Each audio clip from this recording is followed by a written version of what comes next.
everybody, so this week was the end of an era. Roberto Orci and Alex Kurtzman, the Wonder Boys that wrote scripts like Transformers and Star Trek, they are finally breaking up. It's very sad, but the thing is that's really interesting is these guys are leaving because they want to be directors. Alex Kurtzman already made a deal to write and direct the Venom spin-off for Spider-Man, very exciting for him. But now the question is Roberto Orci. Now, of course, he is writing Star Trek 3, as well as pretty much everything else that Alex Kurtzman isn't currently writing. But what's interesting is that he is lobbying really hard to be the director of the next Star Trek movie. I can understand why Roberto Orci wants to direct this movie. I mean, he's already in good with Bad Robot. Of course, he worked a lot with J.J. Abrams, and hey, he wants a shot at the big time too, and I appreciate that. The thing is, though Bad Robot and Skydance think, hey, this is not a bad idea, Paramount's like, what? Star Trek is pretty much Paramount's biggest franchise, and it's one of the biggest franchises of all time. And I don't think any of the Star Trek movies have ever been directed by a director who's never directed a movie before, except for maybe Leonard Nimoy, and that's frankly the only way they could bring Spock back, Spock being, you know, the most popular character of Star Trek history. It was probably a good gamble to let him direct the third movie, Search for Spock. And believe me, I get that there's a lot of great writers who end up being really good directors. I love Shane Black. He did a great job with Iron Man 3. Had never done a special effects movie before. However, he did direct Kiss Kiss Bang Bang, which in itself is a great movie. Even Joseph Gordon-Levitt, a guy who everyone knows as an actor,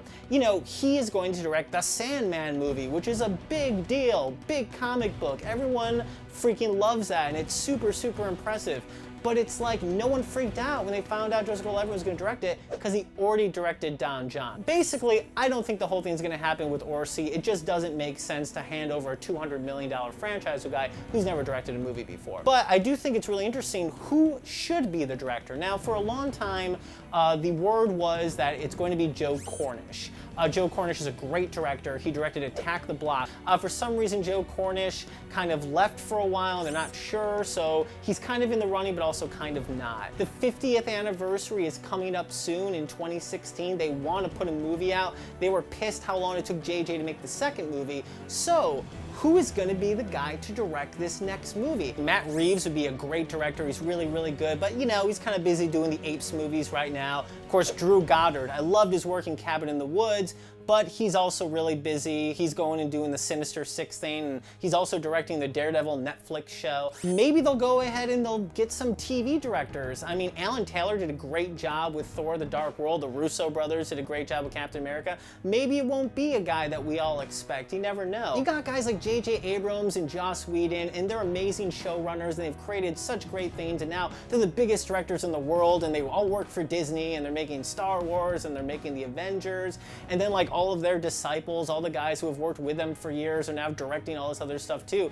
Is there a dearth of like great directors that could possibly do this? It is a little scary, but I do know they have to make this movie, and I just want to know, who could it be? I hold out hope for Joe Cornish. I just think he's the right guy. If you look at Attack the Block, if you look at the relationship between the kids and the leadership of Moses and the aliens and how cool it is and how much he did with so little, I think this is really the guy who could take a $200 million movie and make it seem like a $400 million movie. He's a great writer. I mean, damn, the guy is writing Ant-Man right now. He's super fantastic. So I'm still gonna hold out hope that Joe can do it.